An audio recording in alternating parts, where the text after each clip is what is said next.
Assalamualaikum warahmatullahi wabarakatuh. Selamat pagi. Untuk pada hari ini saya akan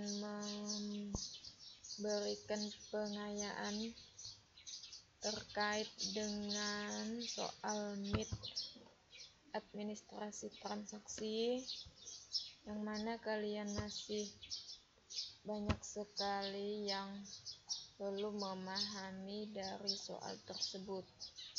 Nah, di sini untuk nomor 1, mengapa sebuah kantor memerlukan penyusunan dokumen? Jawabannya, pekerjaan dapat dikelola dengan baik, lebih efektif dan efisien apabila sistem penataan dokumen dilakukan dengan baik. Jadi, untuk dokumen di kantor itu bisa lebih rapi, sistematis, dan mudah dicari.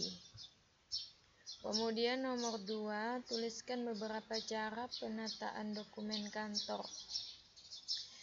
Yang pertama, penataan dengan sistem nomor urut. Misalnya, kalian membuat surat yang pertama dikirim ke hotel A misalnya. Kemudian kalian buat surat yang kedua, nomor urut yang kedua dikirim ke Dinas Pendidikan Provinsi. Nah, dari nomor-nomor urut surat tersebut kalian susun secara berurutan nomornya. Jadi lebih mudah dalam kalian melakukan pencarian atas surat-surat yang sudah kalian buat. Itu dari segi sistem nomor urut. Kemudian yang B, penataan dengan sistem pokok masalah. Ini bisa juga kalian lakukan.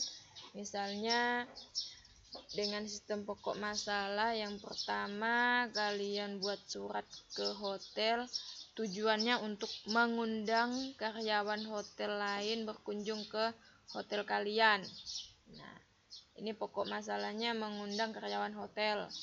Kemudian surat yang ketiga, misalnya kalian mengundang karyawan hotel yang lainnya lagi untuk datang juga ke hotel kalian untuk melakukan kerjasama. Nah, dari pokok permasalahan yang ada di surat, kalian kelompokkan mana kelompok surat untuk mengirim ke hotel-hotel lain, mana surat untuk mengirim ke dinas-dinas, dan mana surat yang dikirim ke travel agent. Nah, itu kalian kelompok-kelompokkan berdasarkan tujuan pengiriman surat tersebut. Jadi lebih mudah kalian dalam pencarian dokumen surat. Kemudian dengan sistem abjad. Nah, di sini abjad dari segi huruf. Misalnya dari huruf A, kelompok A, huruf B, kelompok B, huruf C, kelompok C, seperti itu. Dengan sistem tanggal, misalnya di tanggal 1, kalian mengirim surat ke dinas provinsi. Kemudian di tanggal 2, kalian mengirim surat ke dinas kesehatan. Kemudian di tanggal 3, kalian mengirim surat ke hotel A misalnya. Nah, dari sistem tanggal itu, tanggalnya harus kalian susun secara berurutan supaya lebih mudah kalian dalam pencarian datanya. Dan yang terakhir dengan sistem wilayah.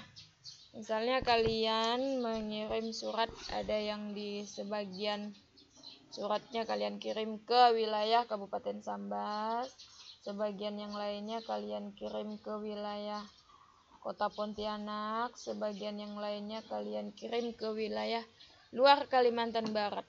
Nah, dari situ kalian kelompokkan berdasarkan wilayah yang sama. Seperti itu. Jadi tidak digabung antara surat yang dari Sambas, dari Singkawang, dari Pontianak, atau dari luar Kalbar, kalian gabung semua. Kalau dengan sistem wilayah. Nah, dan cara penataan dokumen kantor ini dari jawaban nomor 2, kalian boleh terapkan salah satu dari sistem penataan. Kalian tidak bisa menerapkan semua sistem ini, karena jika kalian terapkan semua sistem itu akan menjadi bentrok antara sistem yang satu dengan yang lainnya.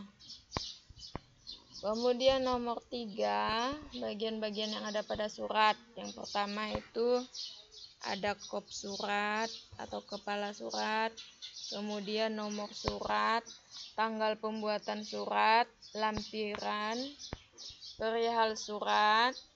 Nah, tujuan dibuatnya surat itu untuk apa?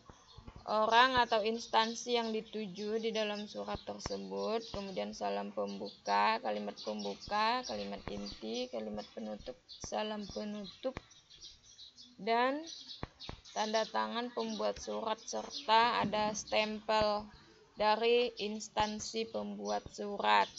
Kemudian yang paling bawah itu adalah tembusan. Tembusan surat ini maksudnya jika kalian mengirim surat ke saya, ada tembusan di bawahnya, tembusan kepada kepala sekolah misalnya. Jadi surat yang kalian buat itu tidak hanya kalian kirim ke saya saja, namun melainkan kalian kirim juga ke kepala sekolah. Nah, itu maksudnya dari tembusan surat. Kemudian yang keempat, tuliskan fungsi surat. Nah, ini fungsi surat di sebuah perusahaan, bukan fungsi surat kalian izin tidak masuk sekolah. Pertama, sebagai alat bukti tertulis dalam segala kegiatan yang terjadi di perusahaan. Sebagai sarana untuk menyampaikan informasi yang akurat dan legal kepada pihak kedua. Dan sebagai salah satu bukti kegiatan untuk pelaporan kepada pihak atasan perusahaan kalian. Nah, inilah jawaban yang tepat dari soal-soal MIT. Dan untuk remedial MIT kalian, saya minta kalian mengisi ulang dari 4 soal ini. Kalian tulis di buku catatan boleh, dan beserta jawaban yang tepat juga. Kalian boleh cari di berbagai sumber, atau kalian boleh simak video saya ini, kemudian tulis ulang di buku catatan kalian. Setelah itu kalian kirim ke WA saya, itu sebagai remedial kalian. Oke, saya akhiri. Assalamualaikum warahmatullahi wabarakatuh. Oke, sebelumnya nanti saya akan ada mengirim video lagi tentang materi ajar kita pada hari ini.